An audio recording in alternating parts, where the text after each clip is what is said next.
আসসালামু আলাইকুম প্রিয় দর্শক ভাইরা। আমি আপনাদের মাঝে যে ভিডিওটা নিয়ে আসলাম, এমন যে কথাটা বলতে চাই এই ভিডিওর মধ্যে, যেমন হলো আপনার ফেসবুক ফেসবুক আইডিতে আপনি ভিডিও ছাড়েন, নইলে আপনি আপনার পেজে ভিডিও ছাড়েন। মূল কথা হলো যে আপনার সবকিছু আপনার নিজের থাকতে হবে। আপনার আপনি যদি ফেসবুক আইডি খোলেন, এমন ফেসবুক পেজ খোলেন, তাইলে সব কিছু আপনার নিজস্ব থাকতে হবে।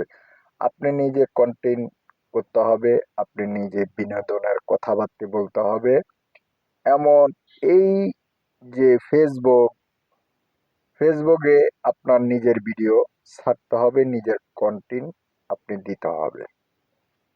পাশাপাশি যে আপনি ইউটিউব চ্যানেল বলেন, সেই ইউটিউব চ্যানেল একই দশা। ইউটিউব চ্যানেলও আপনার সবকিছু আপনি নিজস্ব হতে হবে। আপনার নিজের ভিডিও, নিজের কন্টেন্ট, নিজের কাউকে যদি আপনি বিনোদন দেন, ফানি ভিডিও বানান, বিভিন্ন ভিডিও যদি আপনি বানান, একমাত্র পবিত্র কাজ করবেন। যখন হলো পাপ কাজের কিছু করবেন না।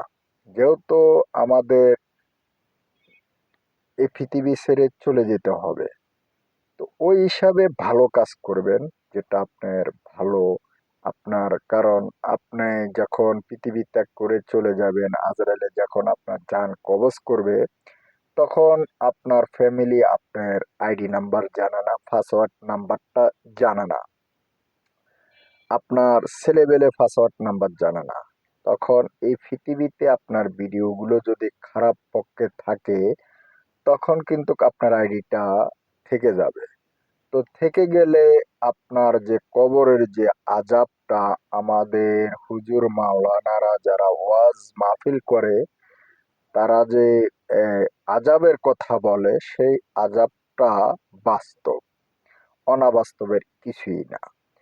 তো যদি আপনি এই অনলাইন বিনোদনের কাজ করেন, সেভাবে আপনি কাজ করবেন, সতর্কভাবে কাজ করবেন।